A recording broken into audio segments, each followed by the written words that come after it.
Hello friends, आप सभी लोगों का स्वागत है आज के कहानी में। तो फ्रेंड्स, आज हम लोग तीसरा एपिसोड स्टार्ट कर रहे हैं।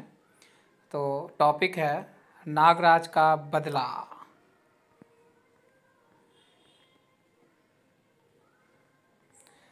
नागराज का बदला। ठीक है, चलिए कहानी स्टार्ट करते हैं।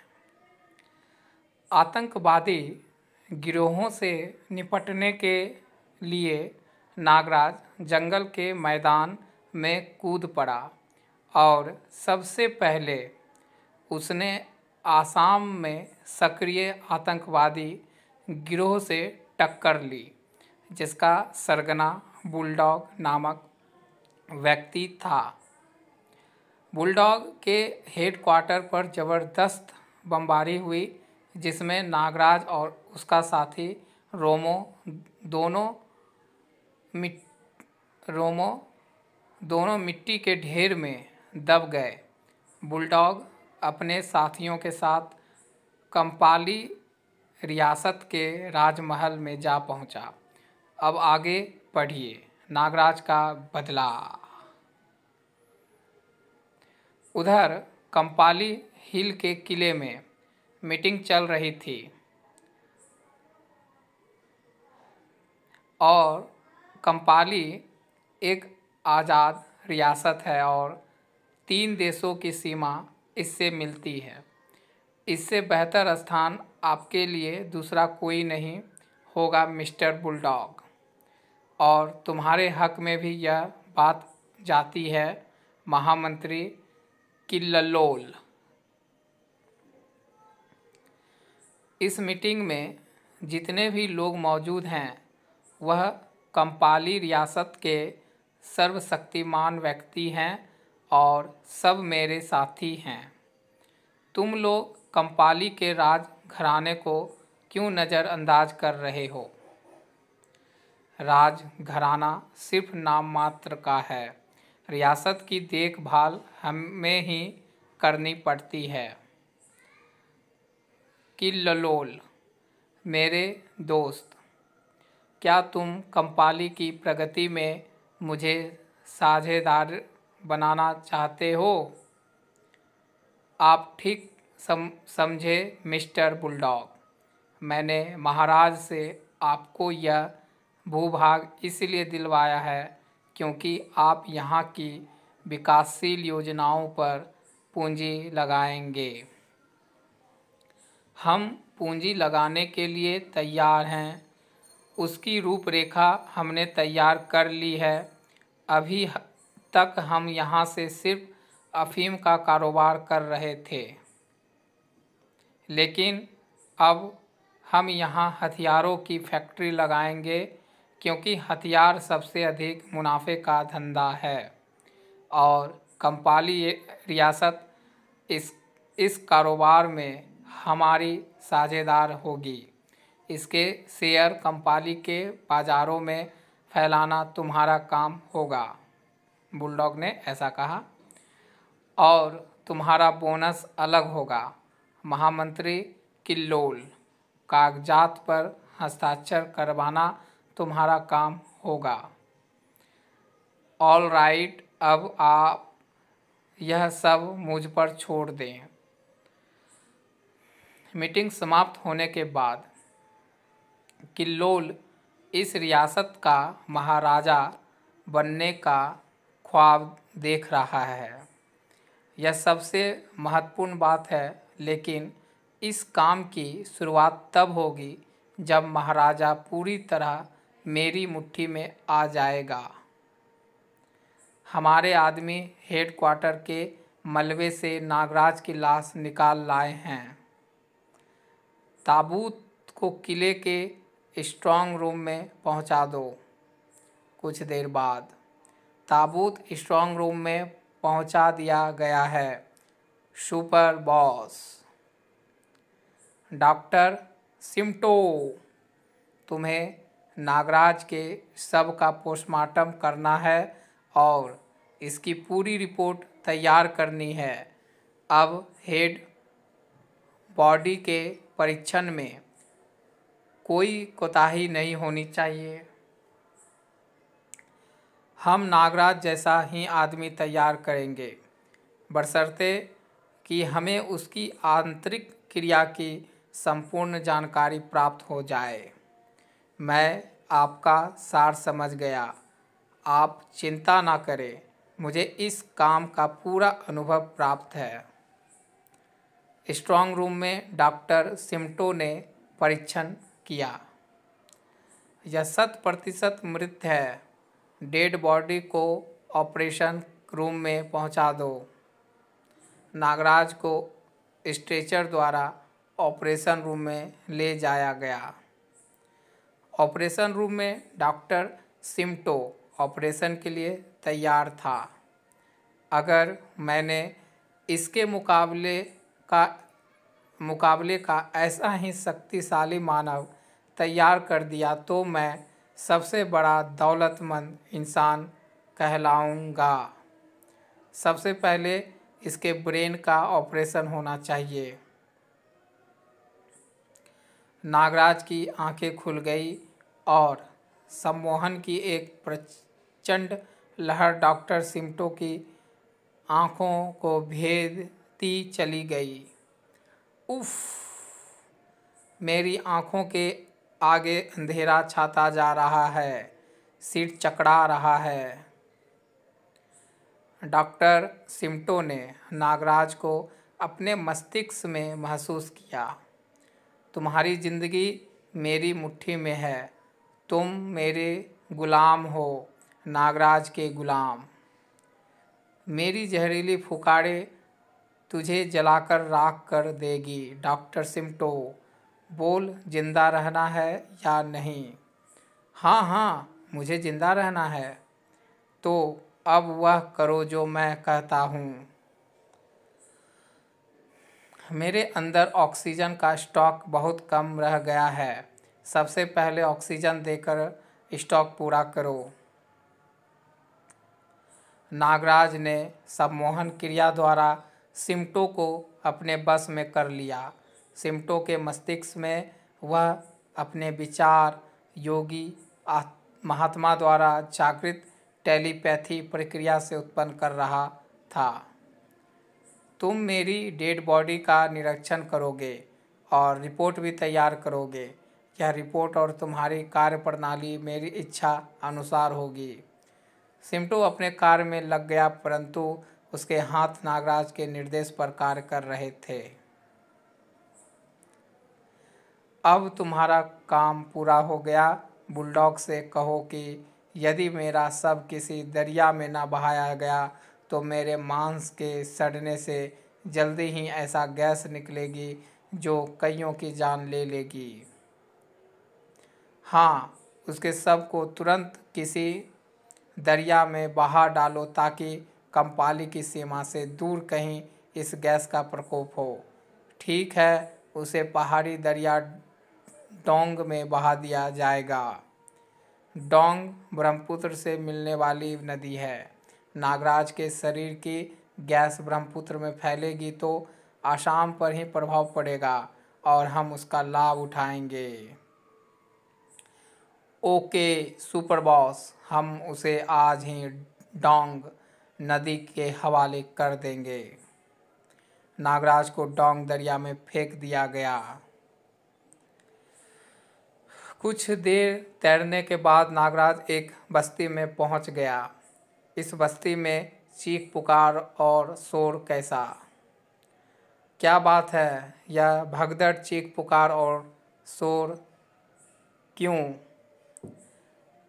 कामरू आया है। कामरू, आज फिर जवान लड़कियों की छटनी हो रही है। अब कामरू कोई एक नया करेक्टर है, ठीक है फ्रेंड्स, जो लड़कियों की छटनी कर रहा है यहाँ पर।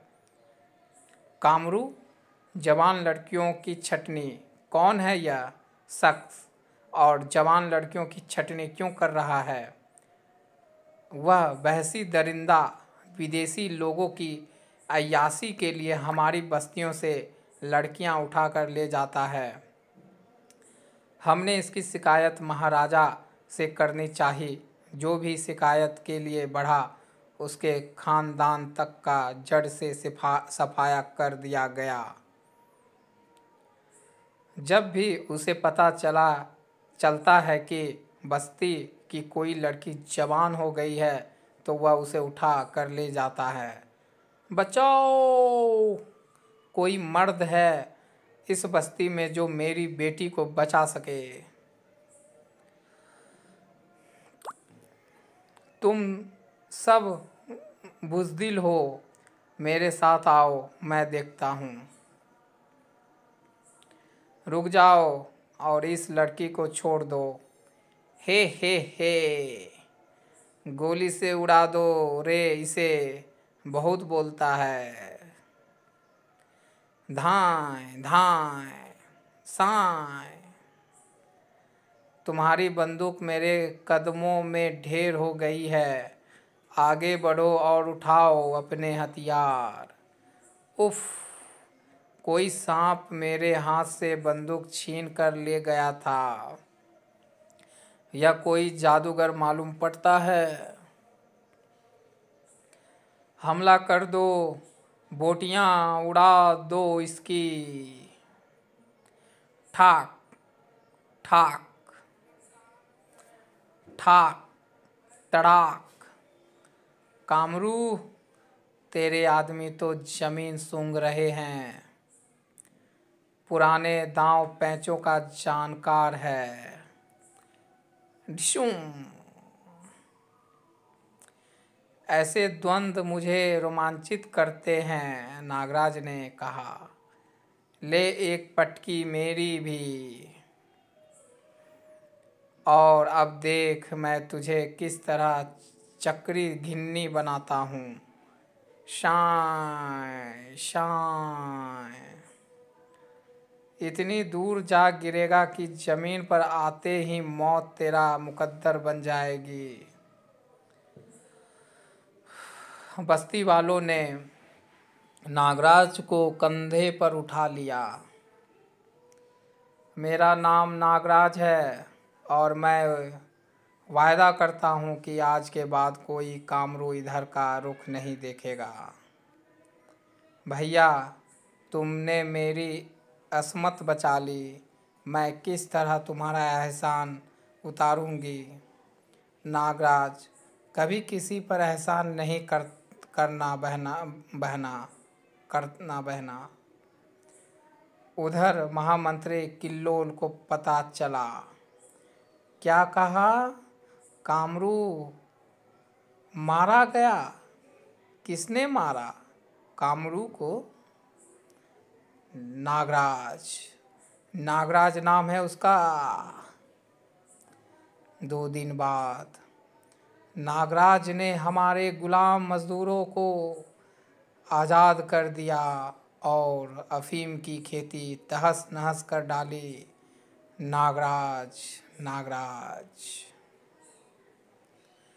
गुलामों की बस्तियों में नागराज की पूजा होने लगी है। उसे लोग देवता सम्मान मान रहे हैं, जो उनके उद्धार के लिए आया है। उफ! सारे कंपाली रियासत में नागराज तूफान की तरह हमारे हर ठिकाने पर हमले कर रहा है। हुजूर, कहीं यह वही नागराज तो नहीं जिसका जिक्र मिस्टर बुलडॉग की जवान पर होता था? किल्लोल ने तुरंत बुलडॉग से संपर्क किया। नागराज मर चुका है। यह कोई और व्यक्ति है जो नागराज के नाम का लाभ उठा रहा है। आपको पूरा यकीन है कि नागराज मर चुका है? तुम्हें यकीन नहीं? लो अभी प्रमाण देता हूँ। बुलडॉग ने ऐसा कहा। डॉक्टर सिमटो, तुरंत यहाँ आओ। तुरंत ही डॉक्टर सिमटो हाजिर हो गए। मेरी रिपोर्ट को कोई चैलेंज नहीं कर सकता सुपर बॉस। सुन लिया आपने मिस्टर किल्लोल, या किसी की साजिश है? हो सकता है महाराजा को तुम्हारी योजना की गंध मिल गई हो और उन्होंने तुमसे निपटने के लिए नागराज का हौवा खड़ा कर दिया हो। मैं इस संबंध में अपने जासूसों को निर्देश दे चुका हूँ। उनकी रिपोर्ट के अनुसार ऐसा कुछ नहीं है। किसी तरह उसका हुलिया फोटो और काम करने का तरीका ज्ञात करो। उसके ठिकाने का पता लगाओ। किल्लोल के जासूस दिन रात उसी काम में लग गए। मैं बहुत गरीब आदमी हूँ। मेरा घर बार कुछ बदमाशों ने उजाड़ दिया। मैं नागराज की तलाश में भटक रहा हूँ। कोई मुझे उसका पता बता दो। आओ, मैं तुम्हें नागराज से मिला दूँ। मैं जानता हूँ वह कहाँ है। इस गुफा में रहता है। अंदर चले जाओ। वह तुम्हारी मदद ज़रूर करेगा। इस बेचारे को क्या मालूम, खुद नागराज इसे यहाँ तक लाया है। बोलो, मैं ही नागराज हूँ। मैं तुम्हारी क्या मदद कर सकता हूँ। हुजूर, माई बाप, मेरी रक्षा करें। जासूस ने स्पाई कैमरे से नागराज का फ़ोटो खींच लिया जो उसने पोशाक में छाती से लगाए हुआ था। मैं लकड़हारा हूँ। जंगल में मेरी कुटिया है। कुछ बदमाश पहले मेरी जवान लड़की को उठाकर ले गए। फिर उसने नागराज को एक फर्जी कहानी सुना डाली। ठीक है, मैं तुम्हारी झोपड़ी में 2 दिन बिताने आऊँगा और तुम्हारी छोटी लड़की वहीं रहेगी। जासूस वापस किल्लोल के पास पहुंचा। कल वह पोखर के जंगल आ जाएगा। उसने 2 दिन वहां रहने का वादा किया है। मैंने कहा था कि बदमाश मेरी बड़ी लड़की को उठाकर ले गए हैं और छोटी लड़की की फिराक में हैं। और यह रहा उसका फ़ोटो। अब देखता हूँ वह पोखर के जंगल से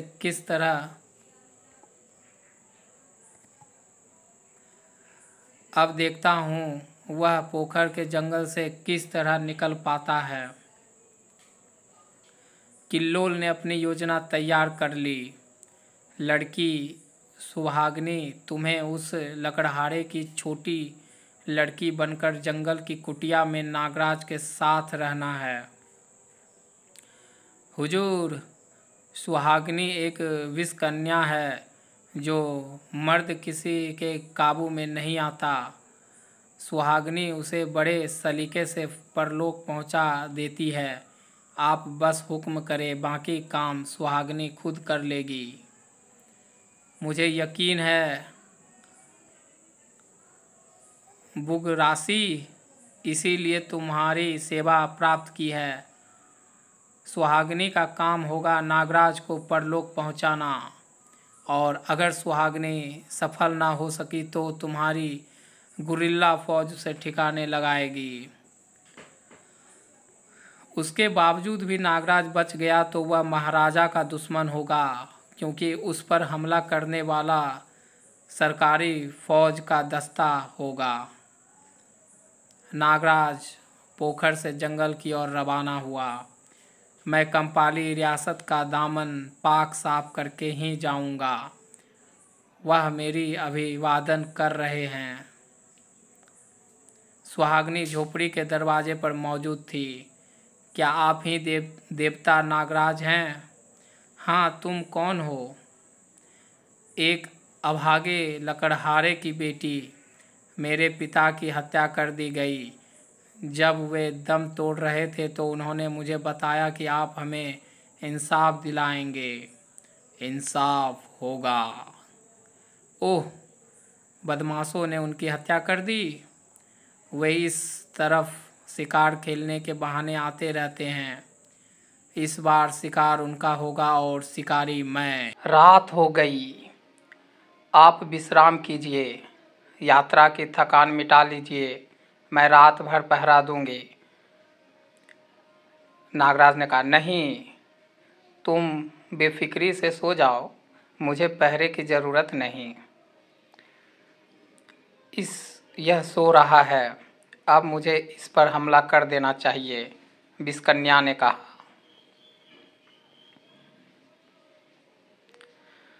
सुहागिनी ने हमला कर दिया, मतलब विषकन्या का नाम सुहागिनी था, तो सुहागिनी ने हमला कर दिया।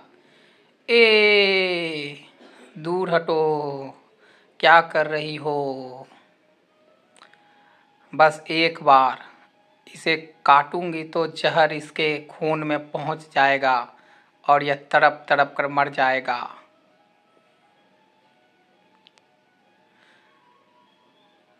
बस मेरा काम खत्म हो चुका, तुम्हारी मौत हो चुकी। इस कमबख्त ने मेरी गर्दन पर काट खाया, अब यह नहीं बचेगी, ऐसा नागराज ने कहा। उफ, मेरी देह जल रही है। मैं अफसोस, तुमने नागराज को काटा, अब तुम नहीं बच पाओगी। मेरे शरीर में हजारों नागों का जहर है। मैं मर रही हूँ। बताओ, तुमने ऐसा क्यों किया? मैं विषकन्या हूँ, महामंत्री किल्लोल। मुझे बचाओ, मुझे माफ़ कर दो नागराज। अगर तुम साधारण होती तो मैं तुम्हें बचाने की कोशिश भी करता, लेकिन तुमने ना जाने कितने लोगों को इसी तरह मारा होगा। वह लकड़हारा कौन था, बताओ? सुहागिनी ने दम तोड़ दिया। जा जा जा जा जा जासूस। और नागराज के जहर से सुहागिनी की देह पानी की तरह पिघलने लगी। मुझे ज़िंदगी में पहली बार अफसोस हुआ है कि मेरे शरीर में इतना घातक जहर भी मौजूद है। सुबह होते ही नागराज झोपड़ी से बाहर निकला। अब मुझे मुख्यमंत्री किल्लोल को सबक पढ़ाना चाहिए। जैसे ही नागराज आगे बढ़ा, रे टा टा टा टा टा टा टा, मेरी छठी इंद्रियां ने खतरे की गंध पा ली थी। पूरा जंगल फायरिंग की आवाज़ से दहल उठा। धाए धाए धाए धाए। यह तो सरकारी वर्दी के सैनिक हैं जो मुझे घेर कर मारने की कोशिश कर रहे हैं। पूरे जंगल की मोर्चाबंदी है। वे लोग पेड़ों पर मचान बनाए बैठे हैं। नागराज नागरस्सी द्वारा एक पेड़ से दूसरे पेड़ पर उड़ने लगा। फुस आ, फुस फुस फुस। हमारे दोस्त के सैनिकों पर खौफनाक सांप हमला कर रहे हैं। ओवर। हम तुम्हारी सहायता के लिए हेलीकॉप्टर भेज रहे हैं। ओवर। रे टाइ टाइ टाइ टाइ टाइ टाइ टाइ टाइ टाइ टाइ टाइ टाइ टाइ। ओह, हवाई हमले की भी तैयारी है। बढ़ाम। जैसे ही हेलीकॉप्टर नीचे झुका और करीब आया, नागराज की नागरस्सी हेलीकॉप्टर पर लपक पड़ी। जरा करीब आ जाए, रस्सी काट दो। वह देखो, वह हेलीकॉप्टर पर एक रस्सी द्वारा चढ़ रहा है। हेलीकॉप्टर के पायलट ने ऐसा कहा। फुस फुस। मैं तुम्हारे हेलीकॉप्टर में आ गया हूँ। साई। चलो, अब तुम मेरे गुलाम हो। नागराज ने हेलीकॉप्टर पर कब्जा कर लिया है और वह इसी तरफ आ रहा है। मुझे तुरंत बुलडॉग से संपर्क स्थापित करना चाहिए। महामंत्री किल्लोल निजी हेलीकॉप्टर से बुलडॉग के किले की ओर रवाना हो गया। वह कंपाली दर्रे के पुराने किले में उतरा। सुपर बॉस, महामंत्री किल्लोल इसी समय आपसे मिलना चाहते हैं, भेज दो रिपोर्ट। यह नागराज का फ़ोटो है और उसके संबंध में अंतिम रिपोर्ट। इस रिपोर्ट और फोटो से इस बात की पुष्टि होती है कि वह नागराज ही है। और ओ गॉड, ऐसा कैसे संभव है? इसका मतलब उसने डॉक्टर सिमटो को भी धोखा दिया। कमाल तो यह है कि हम शॉर्ट सर्किट टीवी पर डॉक्टर सिमटो की शल्य क्रिया भी देख रहे थे। निश्चय ही नागराज राजमहल पहुंचेगा। किल्लोल, तुम उससे संधि कर लो। वह किस तरह, किन प्रस्तावों पर? तुम उस पर जाहिर करो कि कंपाली में बुलडॉग नामक व्यक्ति ने आतंक फैला रखा है और राजकीय फौजी भी उससे जा मिली है। मेरे मामले को लेकर वह तुम्हारे साथ होगा। उसे अपने विश्वास में ले लो, उसका स्वागत करो और फिर उसे पुराने किले में हमला कर दो। बुलडॉग के किल्लोल को पूरी योजना समझा दी। बुलडॉग ने किल्लोल को पूरी योजना समझा दी। तुम यहाँ फतह पाओगे, बस उसके बाद उस कंपाली में कोई राजकीय पद दे दो और फिर वही होगा जो हम चाहेंगे, क्योंकि वह हमारा आदमी बन जाएगा। किल्लोल वापस राजमहल पहुंच गया। यह नगरवासियों की भीड़ कैसी? सब लोग महाराजा से फरियाद करने आए हैं और उनका नेतृत्व नागराज कर रहा है। तुरंत ही किल्लोल दरबार में पहुंचा। आइए महामंत्री जी, पधारिए और सुनिए यह नगरवासी क्या क्या शिकायतें लेकर आए हैं। हमें इन बातों की कानों कान खबर नहीं हुई। मुझे सफाई का अवसर दिया जाए महाराज। मैं मानता हूँ कि बस्ती के लोगों के आरोप सही हैं, परंतु इसके पीछे आप ही के एक विदेशी मेहमान का हाथ है। अब मुझे मालूम हो गया है कि बुलडॉग ने किस तरह हमें शिकंजे में कसा। यह सब उसके गुंडों का कमाल है जो हमें बदनाम करते रहे हैं। अगर यह सत्य है तो बुलडॉग को कंपाली की सरहद से बेदखल कर दो। यह काम इतना आसान नहीं है, उसकी जड़ बहुत मजबूत है। उसे बेदखल करने के लिए एक बड़ी जंग लड़नी पड़ेगी। हम अपने सैनिकों पर भी विश्वास नहीं कर सकते, क्योंकि उनमें से बहुत से बुलडॉग के हाथों बिक चुके हैं। बुलडॉग से निपटने के लिए मैं अकेला ही काफ़ी हूँ। मैं इस शैतान को ख़त्म करने ही यहाँ आया हूँ। तुम बहादुर अवश्य हो नागराज, लेकिन मैं तुम्हें पुराने किले में अकेले नहीं भेजूँगा। हमारे चुने हुए सिपाही दर्रे को चारों तरफ से घेरे रहेंगे। योजना का अंतिम रूप हम शाम को बैठक में बताएंगे। शाम के समय महामंत्री किल्लोल, मैं आपकी योजना जानने आया हूँ और वह योजना तुम मेरी आंखों में झांक कर बताओगे। नागराज ने किल्लोल को सम्मोहन जाल में फंसाकर वास्तविक चाल समझ ली। तो यह है असली योजना। नकली बुलडॉग को मेरे हाथों मरवाया जाएगा और उस असली बुलडॉग उस समय तुम्हारे साथ जश्न मना रहा होगा। जश्न की जगह कहाँ निश्चित की गई है महाराज किल्लोल? जल महल में। यह सब भूलकर अपनी वास्तविक स्थिति में लौटा किल्लोल, मतलब सम्मोहन से बाहर आ गया यहाँ पर किल्लोल। तो मैं क्या कह रहा था, कुछ याद नहीं आ रहा है। पुराने किले में मैं धावा बोलूँगा और बुलडॉग को ख़त्म कर दूँगा, नागराज ने किल्लोल से कहा। नागराज ने किल्लोल की योजना पर अमल किया और पुराने किले पर एक नाटकीय जंग हुई। नकली बुलडॉग का खात्मा कर नागराज तीव्रता के साथ राजमहल पहुंचा। महाराज, आपको इसी वक्त मेरे साथ जल महल चलना है। क्यों, क्या बात है?